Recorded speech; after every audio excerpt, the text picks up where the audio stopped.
আচ্ছা, এখানের মধ্যে আমাদের একটি বৃত্তের সমীকরণ দেওয়া আছে, তবে এটি হচ্ছে একটা বিন্দু বৃত্তের সমীকরণ। তো বিন্দু বৃত্তের সমীকরণ দেখে এটার যে সেন্টার, এটার ভ্যালু এখানে বুঝেই যাচ্ছে 0,0, আর এটার যে রেডিয়াস হবে এটার ভ্যালু অলরেডি 1 গিভেন। আচ্ছা, এখন প্রশ্ন হচ্ছে এই যে আমাদের গিভেন পরাবৃত্ত যেটা, এই পরাবৃত্তের সমীকরণ কি হতে পারে?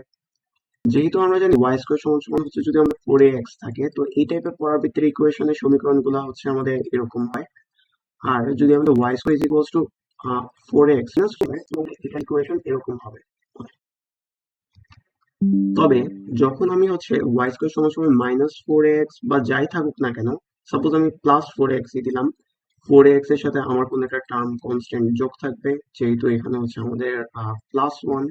সো এই অনুপাতে এই কার্ভটা জাস্ট হচ্ছে আমাদের ওই বরাবর, আহ, আমরা মনে করতে পারি এটা এই বরাবর সরে যাবে। ঠিক আছে। আচ্ছা, তাহলে আমার সাথে আপনার কাইন্ডলি হচ্ছে একটু হাতে পেন এন্ড পেপার নিয়ে এটা গ্রাফটা আর কি প্লট করে ফেলুন।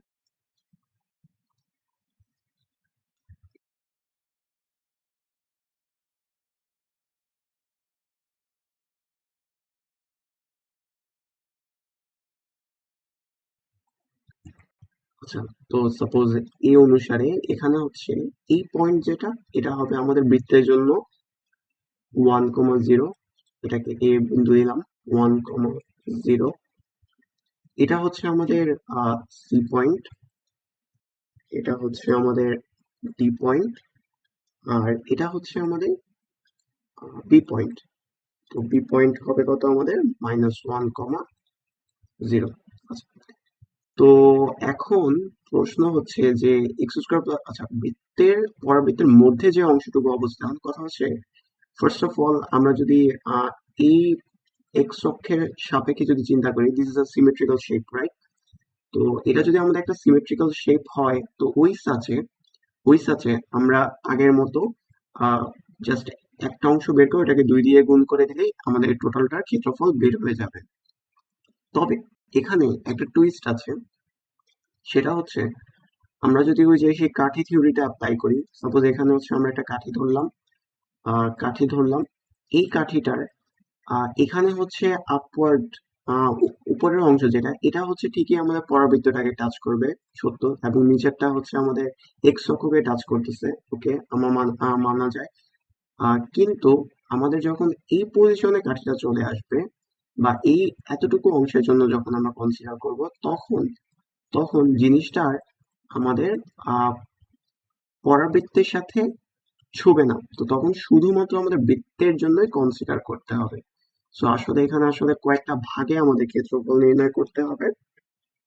তো নির্ণেয় ক্ষেত্রফল যেটা, সেটা হবে হচ্ছে আমাদের, আমি যদি বলি যে এরিয়া যেটা আমাদের কাঙ্ক্ষিত এরিয়া, এটা হবে twice of B A C পোর্শনের ক্ষেত্রফলের সমান, পোর্শনের ক্ষেত্রফলের সমান, এবং বি এ সি কে যদি আমরা ভাঙি, তাহলে মাঝখানে মধ্যবিন্দুকে যদি ও বলি, তাহলে এটার ক্ষেত্রফল দাঁড়াচ্ছে হচ্ছে আমাদের টুয়াইস অফ বিএসি, বিএসি এর জন্য ও এ সি অংশের এরিয়া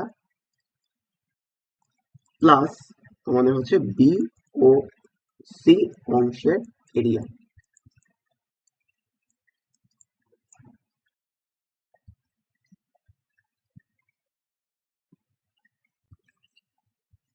তাহলে এখান থেকে যদি আমরা পাই, তাহলে আমাদের এটার ক্ষেত্রফল y ইজ ইকুয়ালস টু দাঁড়াচ্ছে হচ্ছে 1 - x², আর এটার উপর হোল রুট, আর এখান থেকে আমাদের হচ্ছে যে y এর ভ্যালু সেটা পাইতেছি √1 - x। আচ্ছা, এটাকে যদি আমি একটু রিভার্স করে রেখি, বি বি ও সি, আর বাকি অংশ যদি হচ্ছে আমাদের ও এ সি হয়, তাহলে আমাদের এই জিনিসটা এভাবে লেখা যায় না।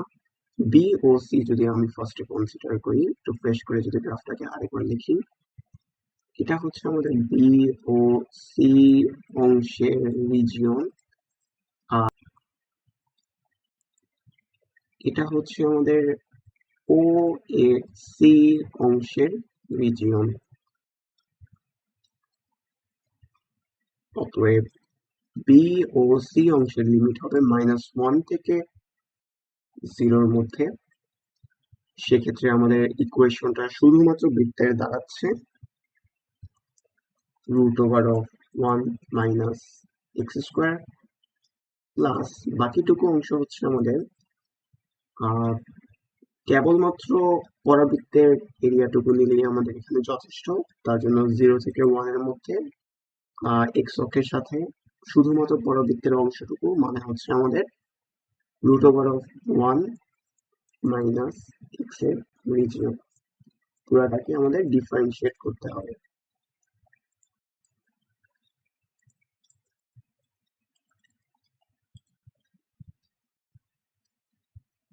অতএব আমরা যদি এখানে ডিফারেন্সিয়েশনের ইকুয়েশন এবং সূত্রগুলো ব্যবহার করি তাহলে তাহলে আমাদের এখানে থাকবে হচ্ছে -2/3 1 - x হোল টু দি পাওয়ার 3/2 এবং এক্ষেত্রে লিমিট হবে 0 থেকে 1 এর মধ্যে এবং আরো একটা পোর্শন 2 গুণ যাবে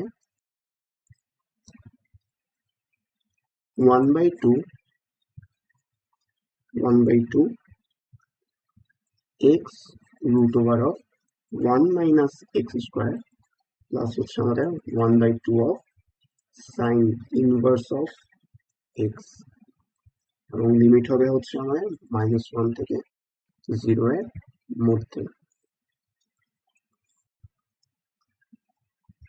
তো আমরা যদি মান বসাই আপার লিমিট মাইনাস হচ্ছে লোয়ার লিমিট তাহলে এটার ভ্যালু আসবে হচ্ছে